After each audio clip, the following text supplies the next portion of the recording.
এই মুহূর্তে কিন্তু একেবারে সকালবেলা হাঁটতে হাঁটতে এই বিলাসপুর ঘাটে অলরেডি চলে আসছি। সকালবেলার যে ওয়েদারটা এটা দেখার জন্য অবশ্যই আপনাদের এই ঘাটে আসতে হবে।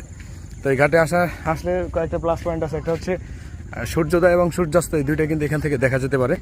আর শুধু আমরা না, এখানে দেখতে পাচ্ছেন এই যে ম্যারাথন দৌড় প্রতিযোগিতায় যারা ভোরের পাখি এরাও কিন্তু এখানে রয়েছে।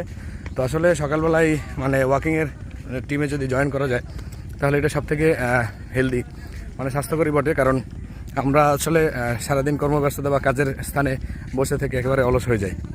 তো সেই ক্ষেত্রে ভাই কি বলেন, সিয়াম ভাই কি বলেন? হ্যাঁ, অবশ্যই নিজেকে ইমপ্রুভ করার জন্য সকালে ঘুম থেকে উঠতে হবে।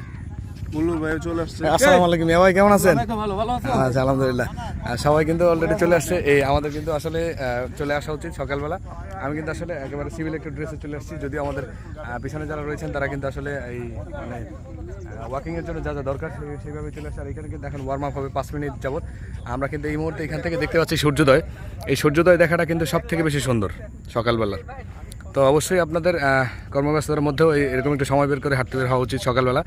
আর এখানে কিন্তু রয়েছে বিলাসপুরে ব্যাপক পরিমাণে আপনার কাশফুলের বাগান বা কাশফুলের এই যে দেখতে পাচ্ছেন এখানে। তো এইটার দেখার জন্য হলেও আপনাদের আসা উচিত। তবে সেই আশাটা যদি এরকম সূর্যোদয়ের আগে হয় তাহলে সেটা সব থেকে সুন্দর। আর যদি সূর্যোদয়ের পরে হয় তখন অনেক বেশি রোদ এসে পড়ে, গরম এসে পড়ে, তখন কিন্তু সেটা আসলে মানে স্বাস্থ্যের জন্য একটু ক্ষতিকরী হয়ে যায়। কারণ ওই রোদটা কিন্তু আমরা আসলে নিতে পারবো না। তো অবশ্যই চলে আসবেন সবাই।